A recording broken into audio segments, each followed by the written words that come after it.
ازيكم يا رجاله، عاملين ايه؟ هنحل مع بعض النهارده دايمنشن فورمولا، هنحل الهوم ورك 2 اسسمنت 2 اللي نزلوا من الوزاره مع بعض عشان ان شاء الله تقفلوا اعمال السنه مع بعض. يلا بينا.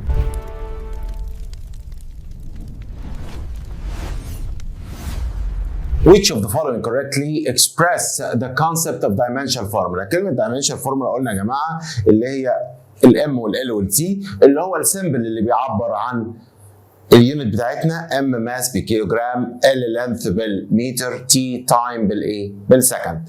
الديفينيشن المناسب بيقول لي ايه؟ بيقول لي هو relationship between numerical values and physical quantities، يعني بين الرقم نفسه وبين الكوانتيتي.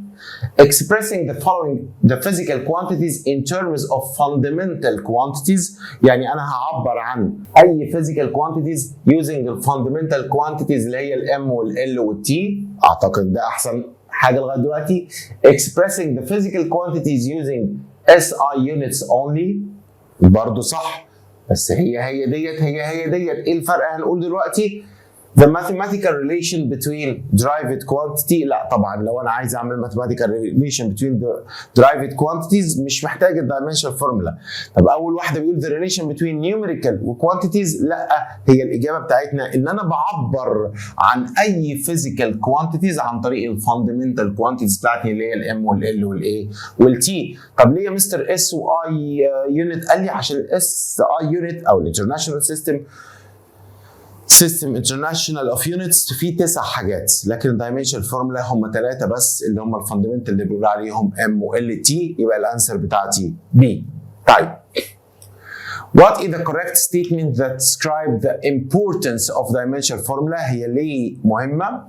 بيقول لي if the dimensional formula of both sides of the equations are identical the equation must be correct. طيب هشرح مثال بسيط جدا. كلكم عارفين ان الاريا اوف ذا سيركل ايكوال باي ار سكوير، فلو مسكت كل سايد لوحده كده وقلت الدايمنشن فورمولا بتاعت الاريا، انتوا عارفين هي لينس باور 2 ويدث تايمز لينس اي حاجه. طيب الناحيه الثانيه الباي ملهاش، الار ده لينث يبقى لينث باور 2.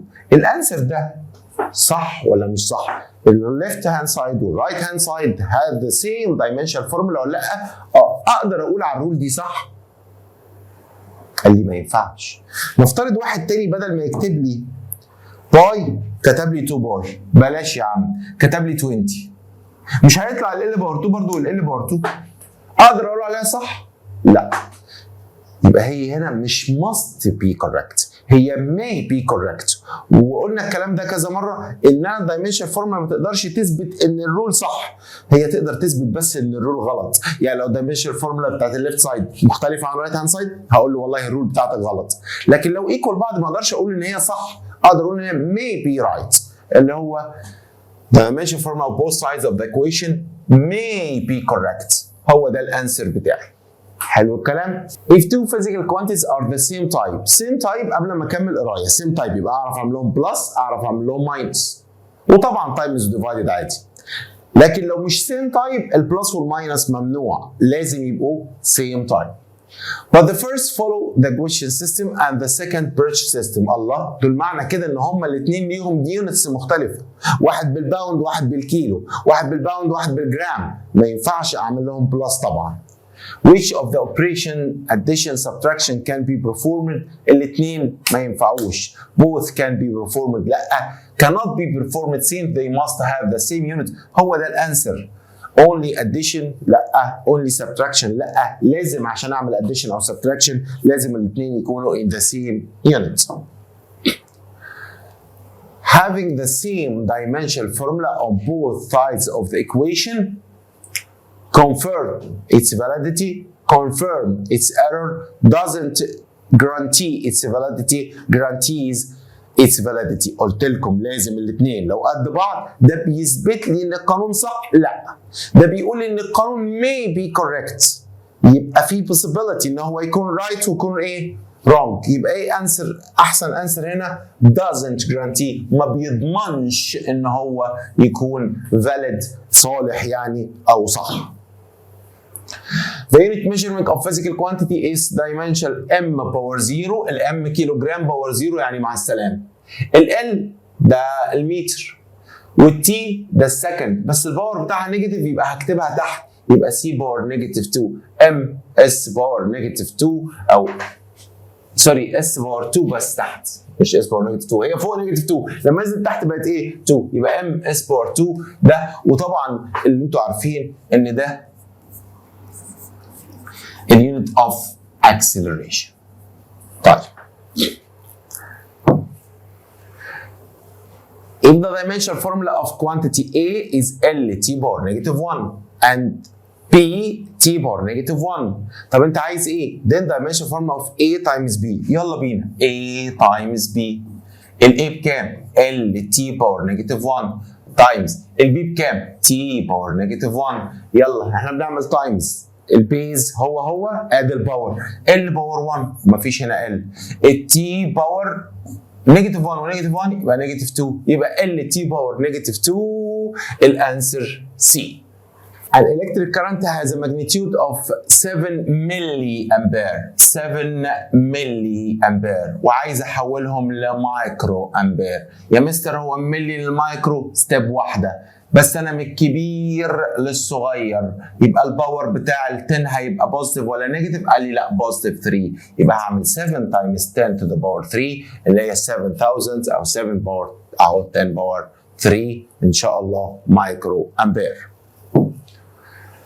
Which of the following is an example of indirect measure؟ وقلنا ال indirect يعني انا بعمل حاجه واعمل لها بلس ماينس، لكن الدايركت هو بعمل measuring مره واحده بس. طيب measuring the mass liquid with hydrometer. mass of liquid الماس بيتقاس بالايه؟ الماس بيتقاس بالبالانس، ده هيقيسه بالهيدروميتر.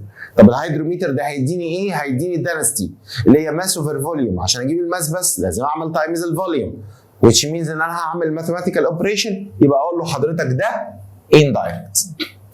طيب measuring the mass of an object by balance لا ده direct، انا عايز indirect. طب measuring a person height with meter tape حضرتك ده برضه دايركت، انت هتقيسه مره واحده ولا هتعمل بلس ولا ماينس. measuring the volume of cube by measuring its length measuring its length ده برضه دايركت. معنى كده ان السؤال بتاع الوزاره غلط. هو السؤال بتاع الوزاره عشان يبقى صح قال لي measuring المفروض ده يبقى الدانستي. انا لو قست الدانستي بالهيدروميتر يبقى انا بقيسه مره واحده يبقى ده دايركت، لكن هو عايزه indirect فده هيبقى غلط، والمفروض الانسر بتاعتي ده. والسؤال ده موجود في الاسئله بتاعت المعاصر اللي الفيديو بتاعها موجود، بس موجود صح. طيب the measure of density of liquid directly is used. the measure density قال لي هقيس الدنستي بايه؟ بالهيدروميتر طبعا، والكلام ده اتكلمنا فيه كتير. طيب to measure a physical quantity accurately بالظبط the line of sight must be the instrument scale. يعني ايه؟ line of sight يعني خط النظر. فاكرين لما قلنا انا عندي graduated cylinder عامل كده؟ عشان ابص عليه ما ينفعش ابص عليه من تحت كده وما ينفعش ابص عليه من فوق كده، لازم اللاين اوف سايت بتاعي يبقى at the same horizontal line of a graduated at parallel perpendicular above below لا above ولا below، لازم يبقى الانسترومنت سكيل بتاعتي اهي، ده السكيل بتاعنا اهو، يبقى انت لازم تبقى ايه؟ perpendicular to instrument scale. حلو الكلام؟ طبعا ده سايت لاين، ده السكيل، عشان يبقى في الوضع ده لازم يبقى perpendicular. بارل ما ينفعش، انا ببص لفوق بقى كده. طيب question number 14. A group of students estimated the mass of gold ring, but the measurement was inaccurate. The source of error is most likely. هم ايه تفتكر الغلطه بتاعتهم؟ فقال لك واحد using an ordinary balance، واحد ممكن يكونوا بيقيسوا بالاوردinary balance اللي هو الميزان العادي يعني، وطبعا ده جولد رينج يبقى لازم sensitive balance. Gold density is high ما يفرقش معايا. The copper content in the alloy is low مش فارقه معايا. The gold content in the alloy is low مش فارقه معايا. غالبا الغلطه بتاعتهم ان هم بيستخدموا ميزان عادي مش ال sensitive balance. The ratio between dimensions of volume sphere to dimension of circle circumference equal the dimension of ratio. ratio يبقى انا بعمل divided. حلو الكلام؟ عايز اجيب ايه؟ dimension of volume. volume of sphere، volume of اي حاجه، حط اي قانون للفوليوم عشان تفتكر على طول. هو الفوليوم بتاعي بيتقاس ايه؟ لو انا عندي كيوبايد height times width times length، لو عندي كيوب length باور 3. طب ما تيجي ناخدها دي length باور 3، صح الكلام؟ طيب and 2 يعني ال 2 ده اللي هو الدينومينيتور dimension of circle circumference. هو السيركمفرنس بعد اذن حضرتك بيتقاس ازاي؟ قال لي 2 باي ار. هو الار ال2 ليها دايمنشن فورمولا؟ لا ده كونستنت. الباي ليها دايمنشن فورمولا؟ لا ده كونستنت. اما الار بيتقاس بايه؟ قال لي باللينس. يبقى انا عايز اوفر لينس. طب ال باور 3 اوفر ال باور 1 يعني ال باور 3 ماينس 1 يعني ال باور 2. هو ال باور 2 ده تايم؟ لا. لينس؟ لا ده لينس باور 2 يبقى دي كمان غلط. ماس؟ لا طبعا. اريا؟ فعلا هي الاريا لينس تايمز ويتس يعني ال باور 2. سؤال جميل جدا. يلا بينا للي بعده. This equation express the following quantities in the required units using scientific formula. طيب عايز 88 كيلو جرام احولها لملي جرام. طب يلا بينا نمشي واحده واحده. انا عندي كيلو عايز احوله لايه؟ لملي. نمشي على الرول بتاعتنا، افكركم بيها تاني. حاضر اهي متر جرام سكند، هطلع فوق كيلو ميجا جيجا تيرا، هنزل تحت ملي مايكرو نانو بيكو فيمتو. كل ستيب من دول ب 3، وانا رايح للصغير 10 باور بوزيتيف 3، رايح للكبير 10 باور نيجاتيف 3. وعندي حاجتين قد الدي سي والسنتي، وانا بتحرك منهم الستيب هنا ب 10 واحده بس، 10 10 10 يبقى وصلت ل 1000. حلو الكلام؟ نرجع انا عايز اروح من الكيلو للملي. يلا لازم تبقى الموضوع في دماغنا وحافظينه. من الكيلو هنزل ستيب للاوردينري اللي هو المتر والجرام والسنتيمتر، وبعدين طب انا عايز بعد الجرام او بعد المتر اروح او بعد الجرام، عشان اروح للجرام بروح للملي جرام. يبقى انا مشيت كام ستيب؟ 2 ستيب. كل ستيب بكام؟ ب 3. 2 تايمز 3 بكام؟ ب 6. انا رايح من الكبير للصغير، يبقى الباور بالايه؟ بالبوزيتيف. يبقى هاخد نفس الرقم بتاعي واعمله تايمز 10 to the power 6. طيب انا خلصت؟ قال لي خلصت. وده بالملي جرام؟ ده بالملي جرام. بس زود لي حته كده، قال لي يعني ايه ساينتفك فورمولا؟ كلمه ساينتفك فورمولا يعني نكتب الرقم بتاعي، بكتب نمبر واحد بس. يعني مثلا لو عايز 8، انا عايز 8 مثلا بوينت واللي بعديها بعد الديسمال، يعني اكتب رقم واحد بس، انتجر واحد قبل الديسمال بوينت والباقي بعديها. طب انا عايز احط حاجه، المفروض البوينت هنا عايز احركها شمال، اعمل ايه؟ قال لي زود على الباور بالبوزيتيف. طب حركتها خطوه واحده يبقى زود واحد بس، حركتها خطوتين يبقى زود 2. طب انا هزود حركه واحده، يبقى الكلام ده هيبقى 8.8 تايمز 10 باور 6، وهزود خطوه واحده شمال يبقى تايمز 10 باور 1. 6 و1 يبقى كانها 8.8 تايمز 10 to the power 7 ملي جرام. حلو الكلام؟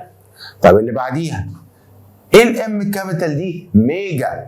طب وايه ده؟ كيلو. طيب حلو، والله احنا عارفين واحنا طالعين من تحت كده متر، كيلو متر، ميجا متر. الله، يبقى فرق بين الميجا والكيلو كام؟ خطوه واحده. الخطوه دي بكام؟ ب 3. طب انا رايح من الكبير للصغير، يبقى هعمل الباور بالبوزيتيف زي ديت بالظبط، كان من الكبير للصغير، دي كمان من الكبير للصغير، يبقى 1.8 تايمز 10 باور خطوه واحده ب 3. طب هي ديت كده موجوده 1 وبعدين البوينت، يبقى ده ساينتفك فورمولا، يبقى احط على طول واقول له كيلو وات. طيب 50 ملي جرام ان كيلو جرام. ادي ال 50. افتكروا كده معايا من الملي جرام للجرام ادي ستيب، من الجرام للكيلو جرام ادي كمان ستيب، يبقى 2 ستيبس، يبقى تايمز 10 to the power 6. بس الباور هنا بوزيتيف ولا نيجاتيف؟ ركز معايا، انا رايح من الصغير للكبير، يبقى الباور بتاعي بالايه؟ بالنيجاتيف. الصغير للكبير الباور بالنيجاتيف، الكبير للصغير الباور بالبوزيتيف. طيب هل ده هو الساينتفك فورمولا قال لي لا، انا لازم البوينت بتاعتي تبقى هنا. يبقى انا البوينت بتاعتي كانت هنا، هحركها شمال، وقلنا لما بحركها شمال بعمل ادنج لايه؟ 10 باور بوزيتيف 1. يبقى انا هكتب الكلام ده ايكوال 5.0 عيب اكتبها تايمز 10 باور نيجاتيف 6 تايمز 10 باور نيجاتيف باور 1. يعني الكلام هيبقى 5 تايمز اعمل ادنج لنيجاتيف 6 وال1 يبقى نيجاتيف 5. اليونت اللي هو عايزها اللي هي ايه؟ الكيلو جرام. اخر حاجه 0.4 مايكرو جرام ان ملي جرام. مين فاكر الفرق بين المايكرو والملي كام ستيب؟ ايه ستيب واحد، ده بعد الملي مايكرو على طول. طب انا رايح من الصغير للكبير يبقى الباور هيبقى بالنيجاتيف، فانا هاخد 0.4 واعملها تايمز 10 باور نيجاتيف 3. خلاص انا كده خلصت. قال لي لا، البوينت دي المفروض انها تبقى هنا، فلازم احركها واحده يمين. لما احركها يمين هتبقى الباور هنا بالايه؟ بالنيجاتيف. يبقى هكتب الرقم بتاعي بقى 4 خلاص، والقديم 10 باور نيجاتيف 3 واعمله باور كام؟ نيجاتيف 1 عشان هتحرك ناحيه اليمين، اتحرك ناحيه الشمال بالبوزيتيف، اتحرك ناحيه اليمين بالنيجاتيف. يبقى 4 تايمز 10 تو ذا باور نيجاتيف 4 وات ملي جرام. حلو الكلام؟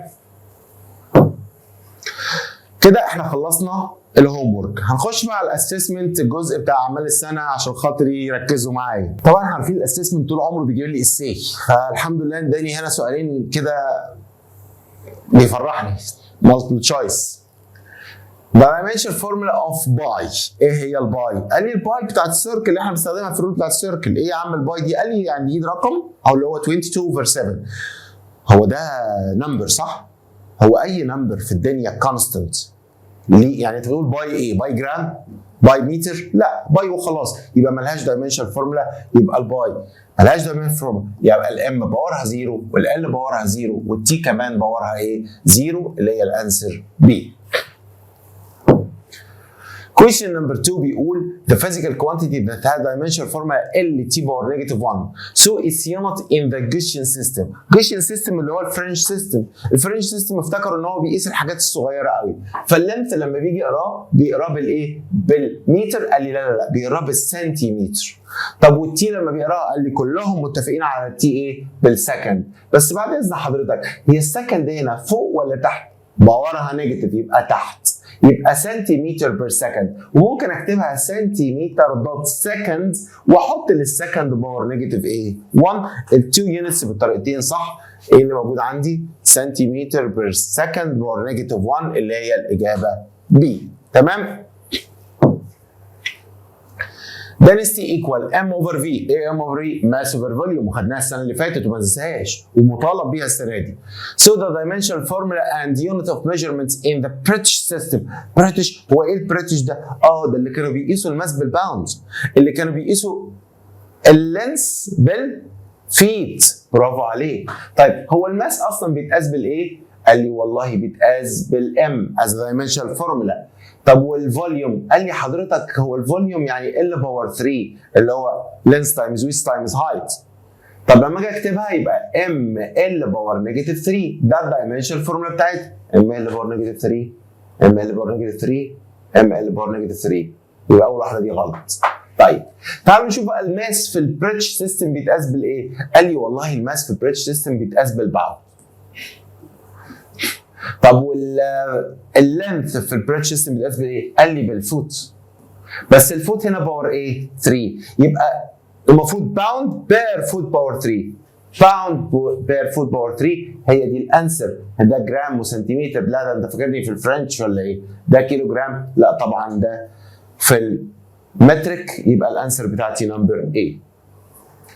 The quantity x is calculated from x equal y plus z. وبفكركم تاني بالاديشن والسبتراكشن لازم الاثنين يكون ليهم نفس الايه؟ اليونت، وكمان الانسر ليها نفس اليونت. x equal y plus z معنى كده ان الثلاثه ليهم نفس الايه؟ اليونت. And the dimension formula of z is m l t power negative 2. يبقى ال y m l t power negative 2. يبقى ال x m l t power negative 2. Then the unit of measurements of quantity y is a m l t power negative 2. ده ما كتبهاليش هنا. الام المفروض ده كيلو جرام والال ده ايه؟ متر، وتي يعني سكند بس باور 2. والله اللي موجوده هنا مش شبهها قوي. لا مش دي غلط، هنا الباور 1 ما ينفعش. طب تعالوا نفتكر النيوتن. الله، هو النيوتن ده كنا بنقيس بيه ايه؟ قال لي كنا بنقيس بيه الفورس. طب الفورس كانت بتساوي ايه؟ قال لي الفورس بتساوي ماس تايمز اكسلريشن. طب هو الماس اليونت بتاعته ام، والاكسلريشن قال لي ال تي باور نيجاتيف 2. هو ده؟ تصدق هو نيوتن. طب تعالوا نجرب الجول. هو الجول ده كان بيقيس الايه؟ قال لي كان بيقيس الورك، والورك القانون بتاعه كان ايه؟ قال لي بيساوي فورس تايمز ديسبيسمنت. طب ما الفورس عندي اهي ام ال تي باور نيجاتيف 2، والديسبيسمنت يعني لينس يعني بيتقاس بالال، يبقى المفروض ان هو ام ال 1 1 يبقى 2 باور تي باور نيجاتيف 2. طب لا مش هو ده اللي انا عايزه. انا بتاعي ام ال تي باور نيجاتيف 2، لكن دي ال باور 2، يبقى دي ما ينفعش. نجرب كمان الوات. هو الوات ده كنا بنقيس بيه ايه؟ قال لي بنقيس بيه الباور. طب الباور كان بيساوي ايه؟ قال لي والله كان بيساوي work over time. حلو الكلام؟ طب ما الورك عندي اهو ام ال تي، والال ب 2 والتي بنيجاتيف 2 والتايم تي. طب لما اجي اظبطها يبقى الام ال باور 2 تي باور نيجاتيف 2، واللي تحت ب 1 هيطلع فوق بنيجاتيف 1 هيبقى تي باور نيجاتيف 3. برضه مش ده بتاعي، بس استفدنا وعرفنا الحاجات التانية. يلا بينا. If you know that k over t equal f dot d plus r over t power 2, so the dimensional formula of the quantity r over k. بالراحة كده. أنا عندي حاجة معروفة وحاجة مش معروفة. ال k مش معروفة. over t معروف بتايم. equals. الفورس معروفة. طب الفورس لما اجي افكها بايه؟ تعال نفكها تحت، يعني افكركم ما تحفظوش. الفورس ايكوال ماس تايمز اكسلريشن، والماس بام، والاكسلريشن لينس اوفر تي باور نيجاتيف اوفر تي باور 2 او تي باور نيجاتيف 4 فوق. يبقى هكتب على الفورس ام ال تي باور نيجاتيف 2 تايمز دي اللي هو ديسبيسمنت، والديسبيسمنت بيتقاس بالايه؟ بالال بلس R over T باور 2. ركزوا معايا يا اولاد قوي بقى. انا هنا بعمل بلس ولا لا؟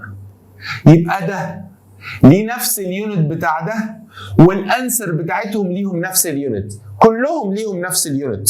يبقى انا ممكن اساوي اليونت ديت باليونت ديت، ممكن اساوي اليونت ديت باليونت ديت، وانا هعمل كده فعلا. لما اساوي ده بده هعرف اجيب مين؟ الكي، ولما اساوي ده بده هعرف اجيب مين؟ الار. تمام؟ طب يلا بينا نمشيها ستيب باي ستيب. هساوي ده بده، هقول له K over T equals M ال وال بقت ال باور 2 T باور نيجاتيف 2. هو T هنا بالايه؟ بالديفايدد، هتروح هناك بالتايمز، يعني لو شطبت على التي اهي هحطها هناك تايمز تي. حلو كده، بقت الكي عباره عن ايه؟ ام ال باور 2 تي باور نيجاتيف 2 وتي باور 1 يبقى تي باور نيجاتيف 1. انا كده جبت الكي. تمام؟ يلا بينا نروح نعمل ده وده نساويهم ببعض. قال لي يعني ام ال باور 2 تي باور نيجاتيف 2 المفروض انها ايكوال ار اوفر تي باور 2.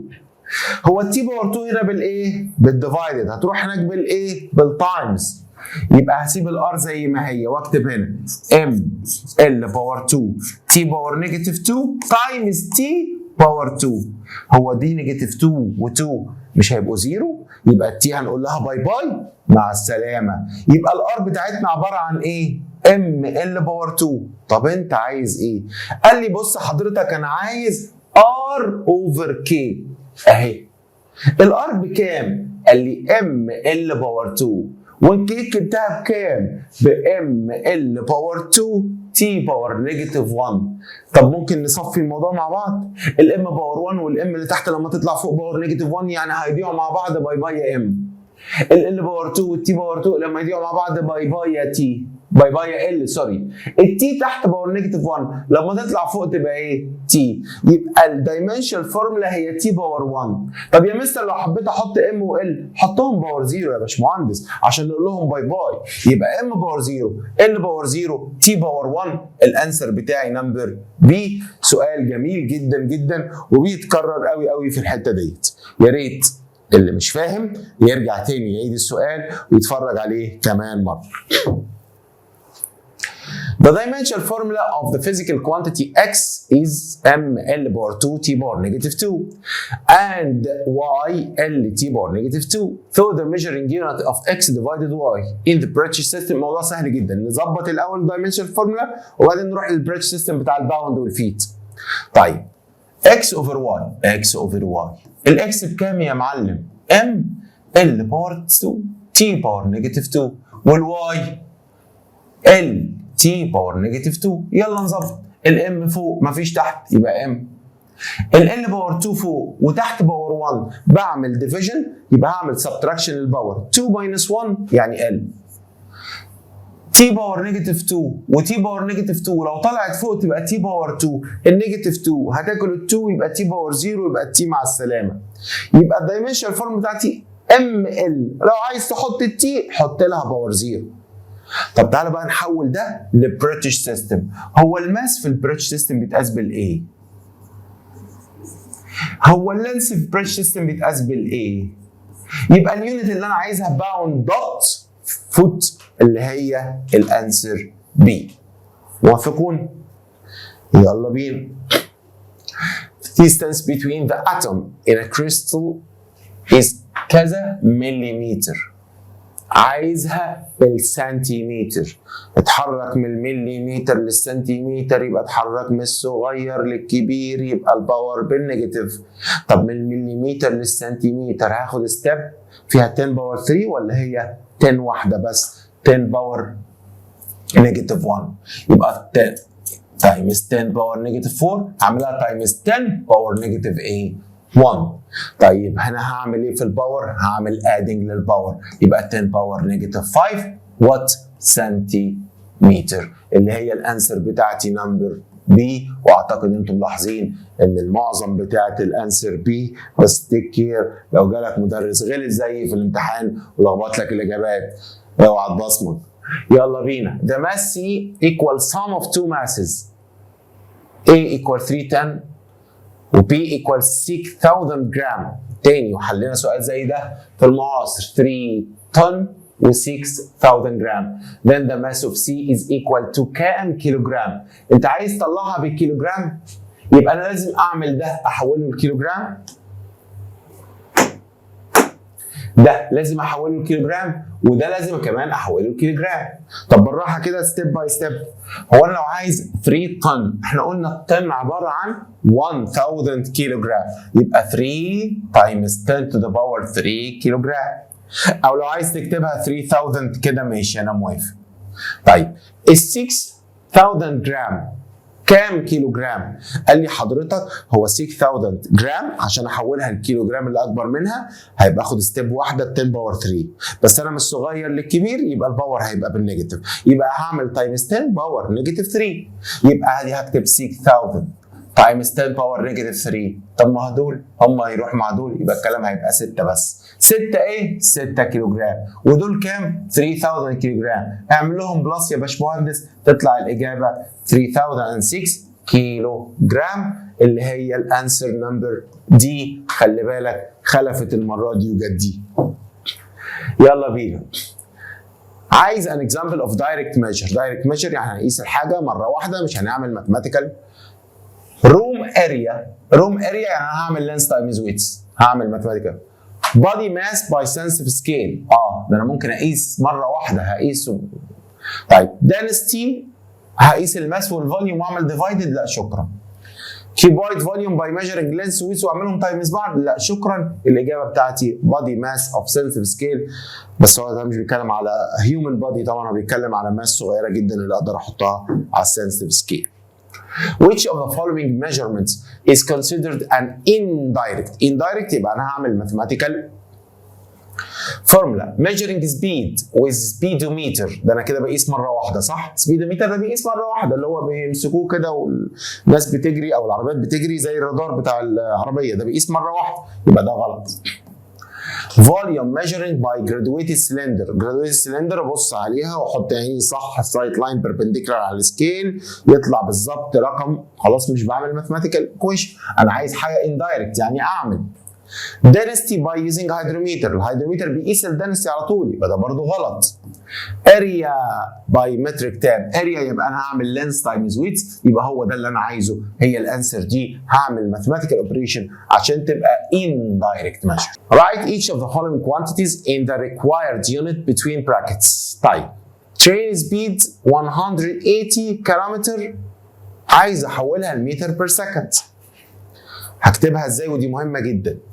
180 كيلومتر هكتبها بير اور، تمام؟ طب انا عايز احول الكيلومتر لايه؟ لمتر، يبقى هعمل فوق تايمز 1000 اللي هي 10 باور 3 يعني. والاور عايز احولها لايه؟ لسكند، يبقى اعمل تحت تايمز 60 تايمز 60. اللي فوق فوق واللي تحت تحت. اللي هيطلع بقى ان شاء الله هيبقى متر بير ايه؟ بير سكند. في ناس كتير قوي تختصر الرقم ده على طول وحافظينه 5 اوفر 18، بس احنا مش عايزين نبصمج عشان لو ما ادانيش، لو اداني في سؤال تاني شفته مش متر بير سكند متر بير مينت كده انت لخبطت. طيب تعالى نعمل الكلام ده. 180 times 1000 divided by 3600، ايه دي؟ اللي هي 60 times 60 تطلع كام؟ 50 متر بير سكند، سوري خطي وحش قوي، 50 متر بير سكند. طيب vehicle speed 50 متر بير سكند عايز يحولها لكيلومتر بير اور. بقول لك هنا راجل ناصح قوي، فوق من كيلومتر بير اور لمتر بير سكند طلعت 50، يبقى ال 50 كيلومتر بير اور هقول له حضرتك 180 كيلومتر بير اور. طيب لو هي ما جاش السؤالين ورا بعض نعمل ايه؟ قال لي نفس الكلام، مش هي 50 متر بير سكند، عايز تحول السكند المتر سوري لكيلومتر، يبقى هعمل تايمز 10 باور نيجاتيف 3. طب وانت عايز تحول السكند الواحده الاور، يبقى اعملها تايمز 60 باور نيجاتيف 1 تايمز 60 كمان باور نيجاتيف 1. فاهمين قصدي؟ انا عايز احول من الصغير للكبير، يبقى بحط الرقم واحط له باور نيجاتيف. طيب هيطلع 180. جولد density كيلو جرام بير متر كيوب، عايز احولها لجرام بير سنتيمتر كيوب، اكتب الرقم واكتب الكيلو جرام فوق وتحت متر ايه؟ كيوب. يلا بينا نروح نحول ستيب باي ستيب. اول حاجه الكيلو جرام عشان احوله جرام هعمله تايمز 10 باور 3 والكلام ده هيبقى فوق. طب تحت المتر عشان احوله لسنتيمتر بعمله تايمز 100 او 10 باور 2. 10 باور 2 قال لي يا مستر خلي بالك ده مش ده مش سنتيمتر، ده سنتيمتر كيوب، يبقى هحط ال 10 باور 2 ايه؟ كيوب. هتبقى اكنها 10 باور 6. هعملها على الكالكوليتر عشان ما اوجعش قلبي. 19300 divided 1000 equal 19.3 جرام بير سنتيمتر كيوب. طيب الومنيوم density 2.7 جرام بير سنتيمتر كيوب in unit كيلو جرام بير متر كيوب، سوري هنا في غلط، ده متر كيوب. طيب تاني بالراحه 2.7 جرام بير سنتيمتر كيوب، حول الجرام لكيلو جرام يبقى تايمز 10 باور نيجاتيف 3 من الصغير للكبير. طب والسنتيمتر حوله المتر هيبقى تايمز 10 باور نيجاتيف 2 من الصغير للكبير. لا يا مستر ده كيوب، حط له هنا باور 3 واللي هيطلع هيبقى كيلو جرام بير متر كيوب. عايزين الرقم حاضر 2.79 times يطلع 2790 كيلو جرام بير متر كيوب. The existence of an error in the ammeter measurements after several years of operating it قعد مده كبيره جدا يشتغل، يبقى هو الاميتر ده باظ، الاميتر ده expired، الاميتر ما بينفعش يشتغل. هنقول ان انا كده عندي default in instrument. حلو كده، وده السبب بتاع الايرور. طيب The sensitive scale is kept inside glass box ليه؟ قال لي عشان هو sensitive، عشان بيتأثر بالweather، بيتأثر بالهيوميديتي، بيتأثر بالwind. فهمنا الكلام؟ From the relation دي deduce the dimensional formula of the physics quantity x, y if you know that t time و f force و v velocity and d is displacement. يلا بينا نمشي بيها بالراحه واحده واحده. الاكس ما نعرفهاش، التي باور 2 اهي ايكوال الفورس عارفينها، عارفينها يا مستر. مش الفورس ديت اللي هي ماس تايمز اكسلريشن اللي هي ام والاكسلريشن ال تي باور نيجاتيف 2. يبقى لما اجي اكتب على الفورس هكتب ايه؟ ام ال تي باور نيجاتيف 2 تايمز فيلوسيتي. هو الفيلوسيتي اللي هي ايه؟ الفيلوسيتي اللي هي ديسبيسمنت اوفر تايم، يعني ال اوفر تي، يعني ال تي باور نيجاتيف 1 بلس واي ما اعرفهاش اوفر دي اللي هي ايه؟ ديسبيسمنت، يعني الحمد لله رب العالمين، يعني ال باور 2 لانها دي باور ايه؟ 2. ركز معايا جدا جدا جدا جدا. بعمل هنا بلس، يبقى اللي قبل البلس واللي بعد البلس ليهم نفس الدايمنشال فورمولا، والانسر بتاعتهم كمان ليهم نفس الدايمنشال فورمولا. حلو الكلام؟ هعمل ده ايكوال لده عشان اطلع الاكس، وهعمل ده ايكوال لده عشان اطلع الواي. يلا بينا نعمل ده ايكوال لده. اكس اوفر تي باور 2 ايكوالز ام مفيش زيها، ال و ال باور 2 تي باور نيجاتيف 2 تي باور نيجاتيف 1 تي باور نيجاتيف 3. التي هنا بال ديفايدد هتروح هناك بالتايمز، يبقى هيبقى الاكس ايكوالز ام ال باور 2 تي باور نيجاتيف 3 تايمز تي باور 2. جمع معايا، يبقى الاكس بتاعتي ام ال مفيش زيها نيجاتيف 3 و2 يبقى تي باور نيجاتيف 1. طب يلا نجيب الواي. هنعمل ده ايكوال لده عشان اجيب الواي. واي اوفر ال باور 2 ايكوال ام ال باور 2 تي باور نيجاتيف 3. ال بالتايمز بالديفايد هتروح بالتايمز، يبقى واي ايكوال ام ال باور 2 تي باور نيجاتيف 3 تايمز ال باور 2. يبقى الواي بتاعتي عباره عن ام ال باور 2 4 تي باور نيجاتيف 3. جبنا الاكس وجبنا الواي. Verify from the validity of the relation t equal كذا كذا t time one complete oscillation of vibrating simple pendulum L length، وكمان G is gravity، والجرافيتي يا اولاد جرافيتي ايه؟ acceleration. يلا بينا نعمل نفس الكلام. ادي t time equal ال2 constant مالهاش dimensional formula، الباي constant مالهاش dimensional formula equal square root of L اللي هي ايه؟ length اللي هي بتقاس باللينس. طيب والجي؟ قال لي الجي ده حضرتك ده acceleration، والاكسلريشن length over time باور 2، يبقى length t باور نيجاتيف 2. طب الناحيه دي t، طب الناحيه دي سكوير روت اوف ال هتروح مع ال التي باور نيجاتيف 2 لما تطلع فوق تبقى تي باور 2، الباور 2 هيروح مع السكوير روت يبقى تي. الله، الناحيه دي تي والناحيه دي تي. انت عايز تقول لي انا اقول لك ان الرول ديت صح؟ ما اقدرش اقول لك انها صح، انا اقدر اقول لك may be correct مش must be correct. حلو الكلام؟ فهمنا الكلام ده في اول الفيديو. شكرا، انا تعبتكم معايا النهارده. الدايمنشنال فورمولا تحس انه درس ماث مش فيزيكس. شكرا ليكم، انجوي.